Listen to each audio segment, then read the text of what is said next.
Hi, baby boomer fans.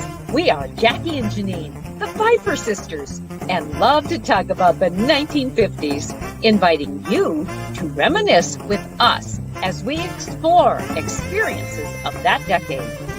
We chronicled the distinct memories of our childhood in our book, While the Windmill Watched, a slice of rural America in the 1950s, which takes you on a notably historic journey through that often forgotten decade. We also want to hear about your experiences during the 1950s. We will feature guests whose special stories of that decade will bring to mind magical moments of reflection, some with tears, some with smiles, but above all, a good dose of laughter.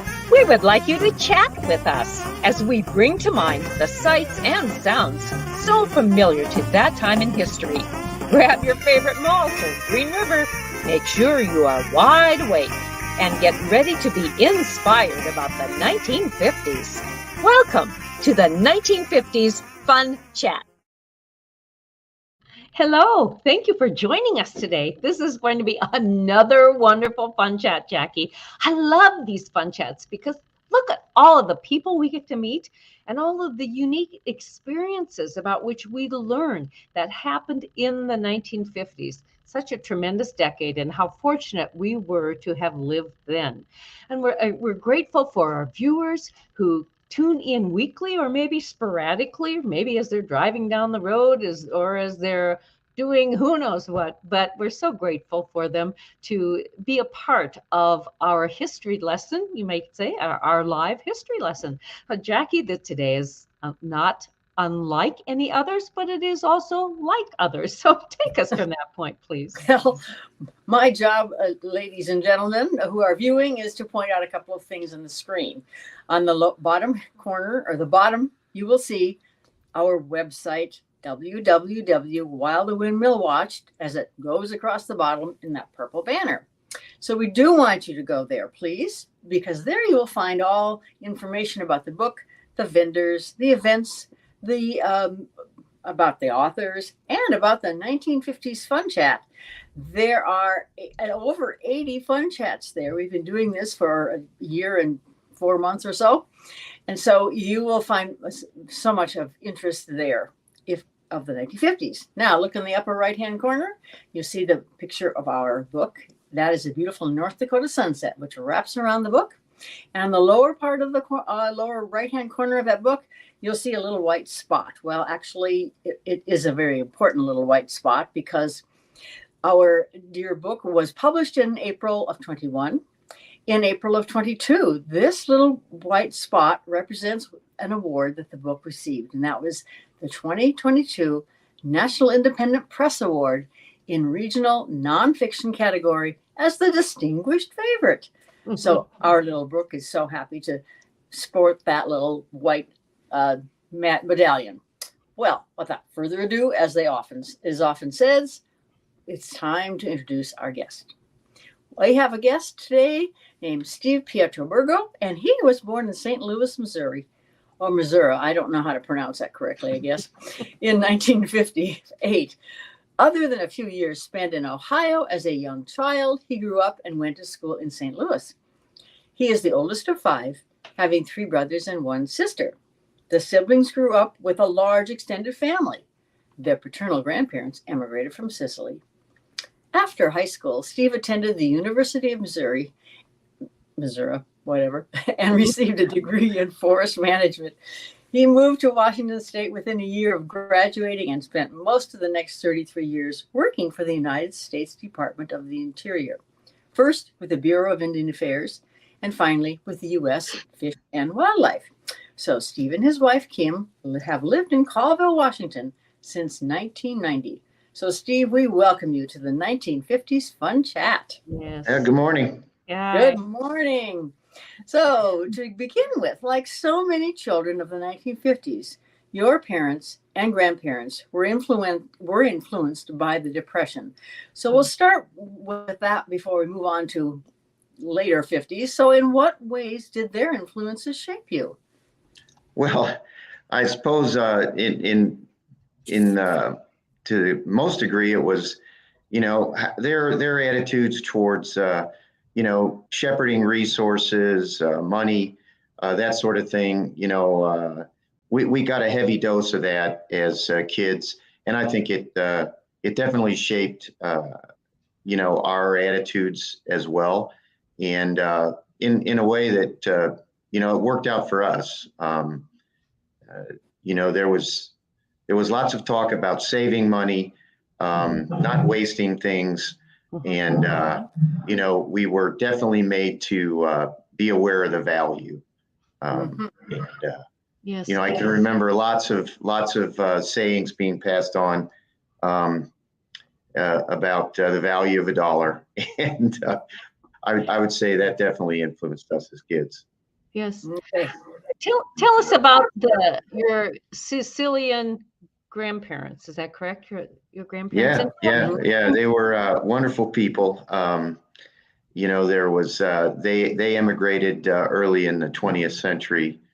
They just enjoyed being with the family. It seemed like we were always together.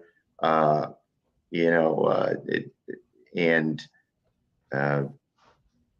were just a big influence on us. My grandmother was very gregarious and a great cook. And, Yeah. my grandfather was more the quiet type, and he was happiest in the garden, and tried to grow a lot of things that he grew in Sicily. Things like lemon trees. Oh, how'd that work? The climate in St. Louis, but he still tried. But he was in the garden a lot, and wonderful people. How did they happen to get to St. Louis to begin with? Right. Well, like a lot of immigrants, when the time came to make the decision to head to the U.S. to try to get a better economic situation, they turned to friends that were already here, relatives, and that helped get them started and a place to stay when they arrived, and from there they were on their own. Yeah. So did they travel by train then to St. Louis from the port in the United States? Honestly, I don't know. After they arrived in New York, they went to Akron, Ohio, and because they had relatives and friends there, and that's where my father was born. How they traveled to St. Louis, I don't know that I ever really knew that. But and then it was Jackie had read that you been in the Forest Service, and I'm curious to know, coming from St. Louis, what was drawing you to become a part of the Forest Service?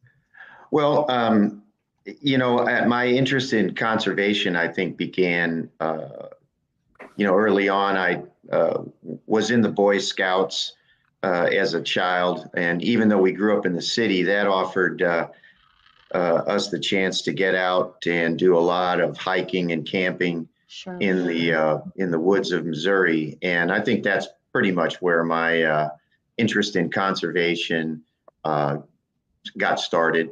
And that was a big influence on me as a kid. So something that I look back on with a lot of fondness, and really grateful for that experience. Yeah, my father was a Boy Scout, and he got us involved. So good. Had you always planned that Northwestern Washington would be where you would want to live? No, I don't think I had a plan. I might have stayed in Missouri had I gotten a job offer or something like that. I can't say that I had any sort of grand plans as a young person. I was kind of going where the winds took me. But I think the idea of moving out west definitely had a lot of romantic notions for me. And when I got the opportunity, I definitely jumped at it. And that happened to be the first opportunity I got, in terms of working in the field. Yeah. Okay. Tell us about your life as a Boy Scout. Well, I think it occupied a large part of my childhood. I got started when I was 8 years old, and I got out of it when you had to when I was 18. Mhm. If it weren't for the parents, the dads of the group taking us out, every month, hiking and camping, wouldn't have been near the great experience that it was. But as it happened, it was just a tremendous thing for my brothers and I. It's something we looked forward to all the time, especially summer camps every summer. And it wasn't just the outdoors. There were lots of other, educational and cultural experiences that we got, and a great circle of friends that got built up, through our association with Scouting. Were you able to become an Eagle Scout? An Eagle Scout? Yes, I'm an Eagle Scout. Tell us about your project. Well, at the time, it seemed like a big undertaking to me. As I look back on it, I don't think it was anything monumental, but like a lot of Scout troops, ours was sponsored by one of the local churches. And I think my project, if I remember right, had to do with fixing up some of the property that they had adjacent to the church. For sort of a picnic and a recreational area. They had some overgrown property, and I organized the rest of the kids, and we cleared it and made a little picnic area out there for them. Oh, wonderful. I'm sure they appreciated that. I don't know. I've never traveled back there to see whether it's still a picnic area or not. Oh, yeah. Well, your efforts were very worthy. Yeah. We worked hard on it. Good. So your job with the Department of Interior probably offered you a variety of experiences. Now, I'm asking you to think about the years and kind of give us a Cliff Note version of some of those experiences, the mundane, the pleasant, the unpleasant, the enjoyable, etc. Well, I started out on the Olympic Peninsula, and so the unpleasant isn't hard to come up with, and that is working in the constant rain. Yes. I had never been in rain like that before, and it was tough to get used to, but at the same time, it was pretty exciting. Lots of field work. I started out doing what's called cruising timber, which means that we would go out in the woods and make estimates of the volumes of timber that were out there, the types of trees, and the sizes and dimensions, so that the agencies we work for would know the value of the timber that they owned. So. Okay. And was that timber sold to private companies? Yeah, that's was a lot of it. The commercial value, the commodity production was a big thing. But we also worked with tree planting and other types of silvicultural work out there. We would have contractors replant sites after they got harvested, and so we would be charged with going out and auditing that work and that sort of thing. So lots of time in the field, and that's kind of what I was after, in those days. Okay. Were you ever? Go ahead. Oh, I was going to ask now. Then switching to the BIA, Bureau of Indian Affairs. How did that? Tell us about that.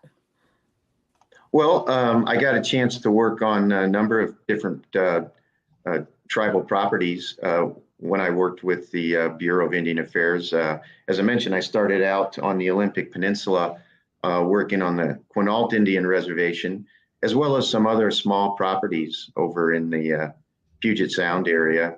But after a couple of years, I moved to Eastern Washington and spent the next 20 years working on the Colville Indian Reservation.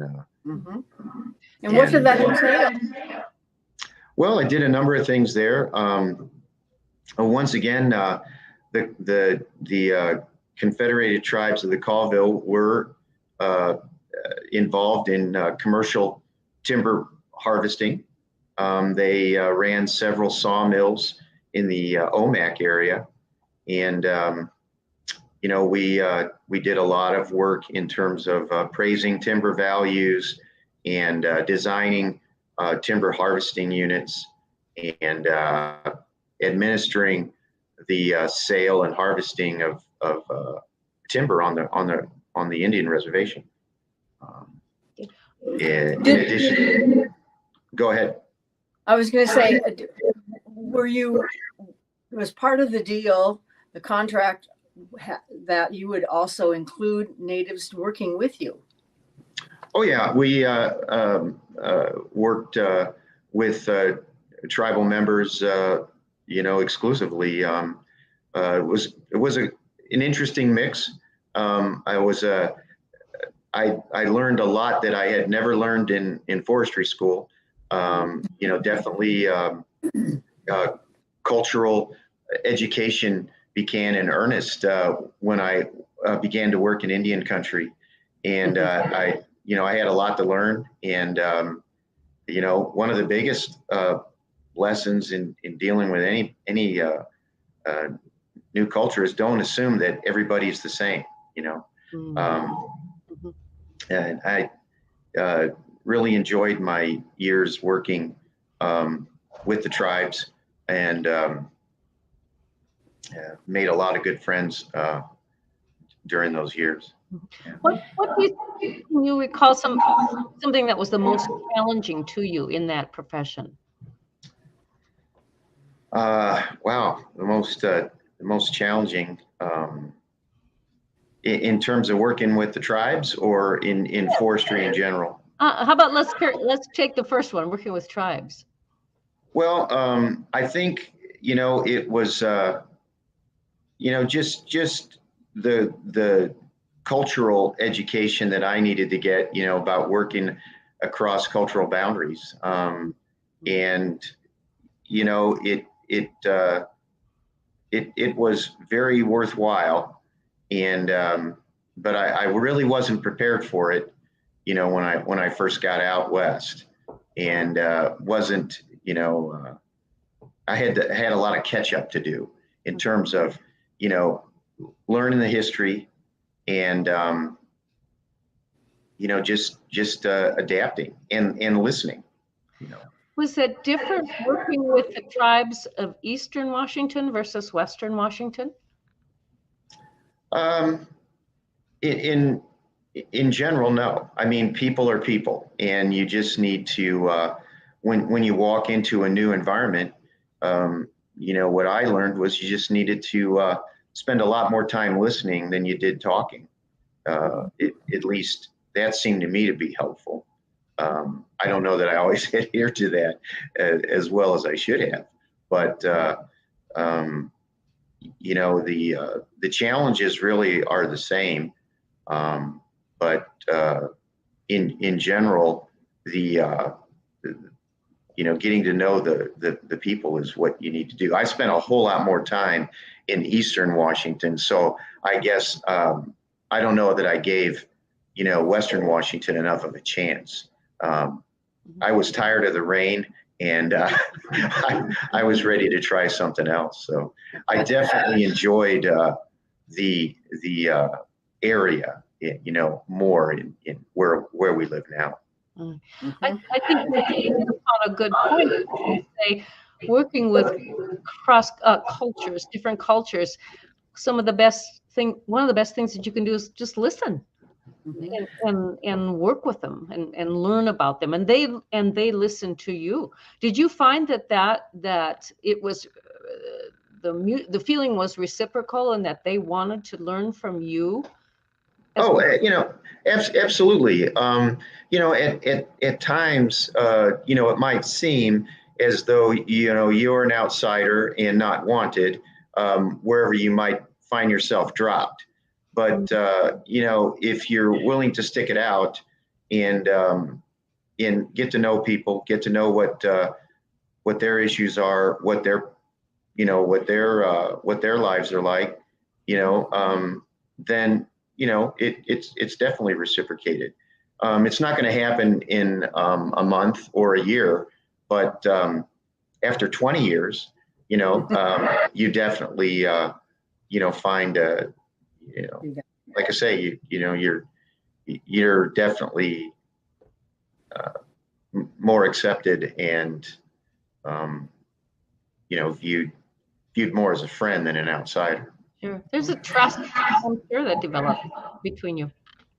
Well, yeah, and if in particular, working with the tribes as a non-tribal member, there's a history there that you got to be aware of, where trust isn't really something you walk in with a lot of, So it's got to be earned. Sure, of course. Sure. Mm-hmm. So, anything else that you might want to tell us about your Department of Interior or your BIA experience, or shall we move on to the next thing? Just that, once again, for not having any plan, I just feel incredibly lucky to have landed where I did. And,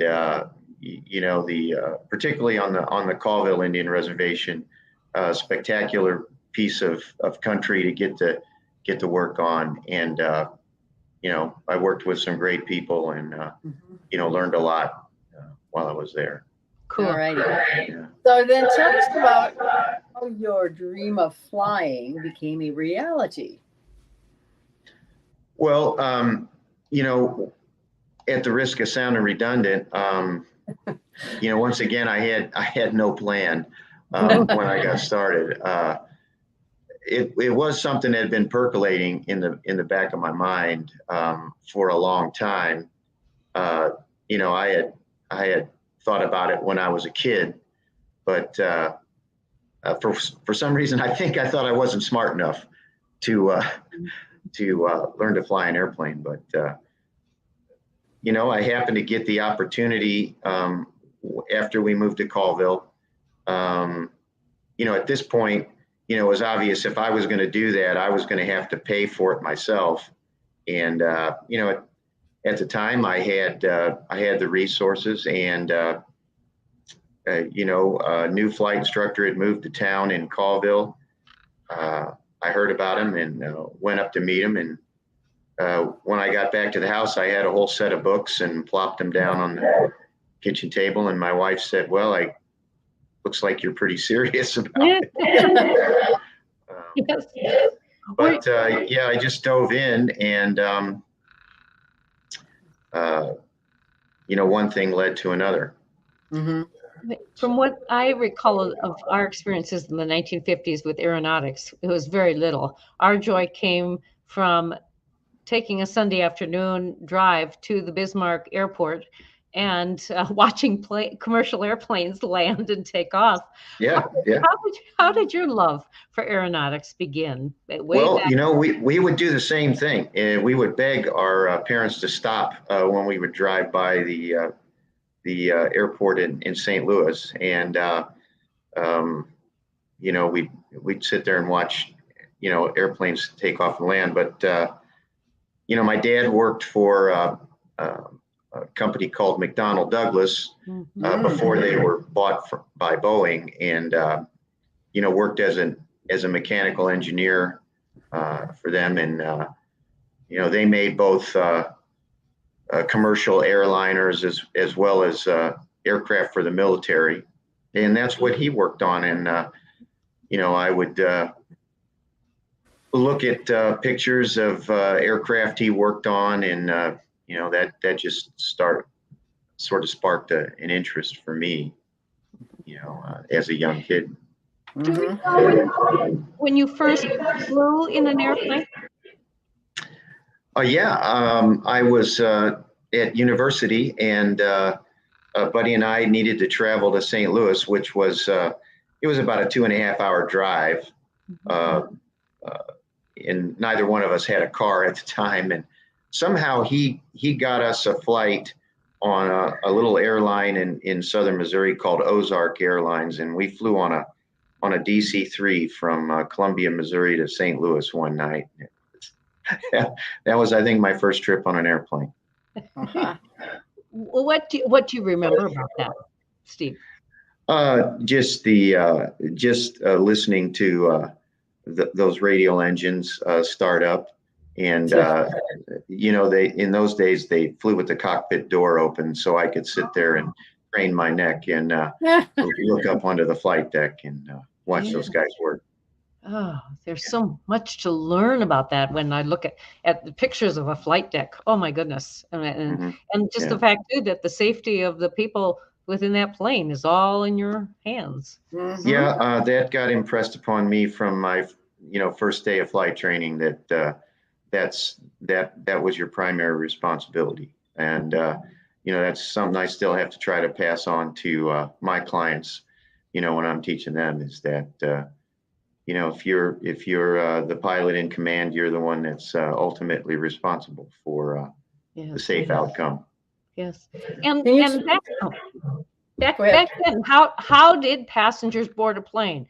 I mean, it was so different than what it is now, but describe to us, please, if you would. Well, it was just kind of like in the movies, you walk out on the tarmac and walk up the stairs and go through the door. It's you just get that visceral, if you're like me and you liked airplanes, you got that visceral feeling of being right up next to them, instead of this sort of sterile, walking down the jetway now, where you don't even really see the aircraft once you leave the gate. And do you remember what the price of that first ticket was? No, I certainly don't. I doubt I could afford it, but I think it probably took all of my cafeteria money that I made. I'm not sure what we paid for those tickets. What in your little plane flying right now, can you is there one thrilling flight that you maybe could share with us? Or several? There's a few that I wish that I hadn't made. Okay. Wow. I've had a lot of memorable flights. I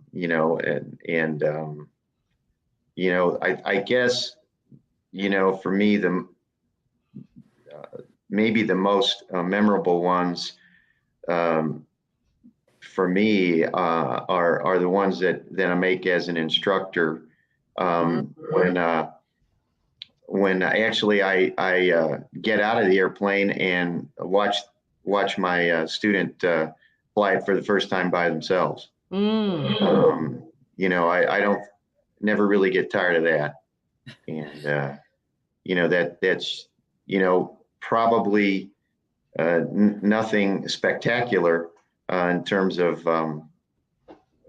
going somewhere exotic or anything like that, but definitely has given me some of the greatest satisfaction.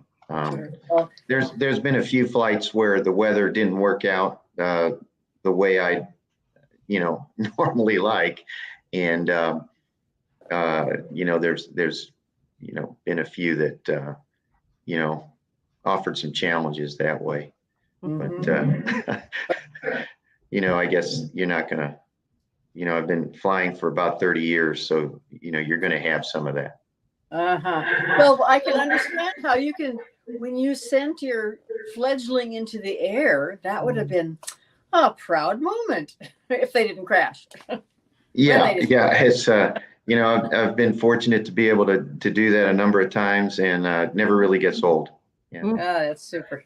We have a slogan in our book, I guess a saying that I think it pertained to us in life with our parents, but I think it pertains to you particularly well, where we said the only two lasting bequests we can hope to give our children, there are only. One of these is roots, and the other is wings. And I think you certainly did go about doing that as a flight instructor.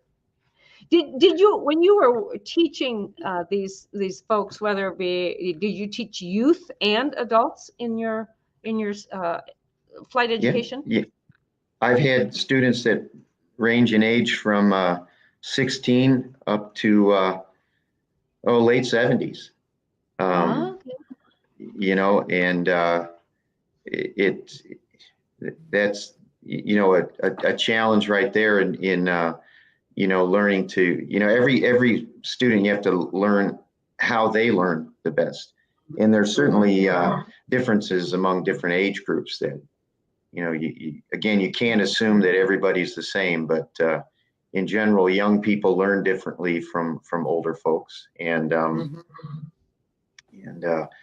you know, you have to kind of adapt, but you know, I've had a lot of you know, great experiences with a whole range of from ages. Okay. Did any of these youth use their learning to fly as a senior project? Do you happen to remember? Yes, in fact, several did that.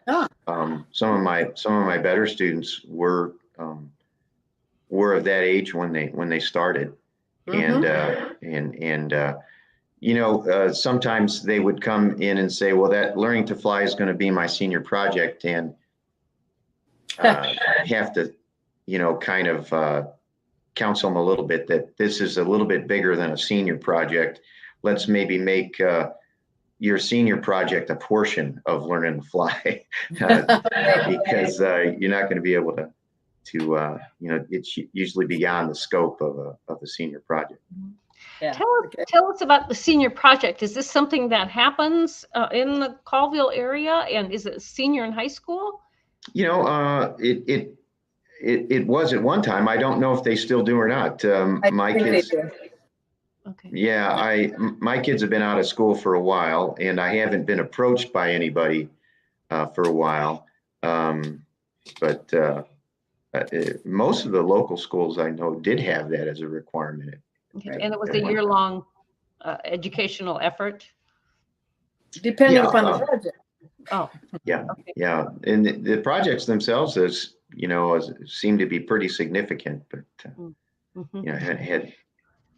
Did any of your students continue on into the commercial flight efforts, and that became their profession as pilots? Yeah. In fact, there's a young woman right now who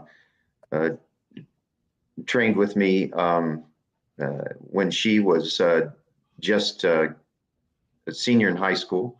And currently she's a flight instructor working in Spokane. Cool. And will probably, I'm sure I'll get on a regional jet here someday in the near future, and she'll be up in the front end, and I'll be right in there. How satisfying. That needs to be published. You need to get a picture and put that in the paper or on social media. Yeah. Well, she's done quite well, and yeah, it's it's pretty neat to see her, you know, going as far as she'll go, you know. When you, back in the 50s, when you were a Boy Scout and learning a love of nature and learning how to work as a team and how to get along, and building that relationship with your brother and your father, did you ever think that there was an alternative profession to your future other than what you became? You know, I did entertain some other notions.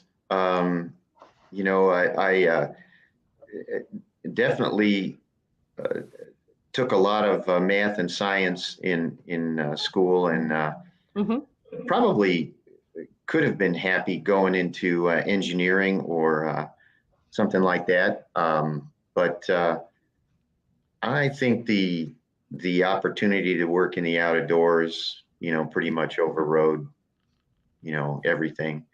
And that was probably the big factor for me. Okay.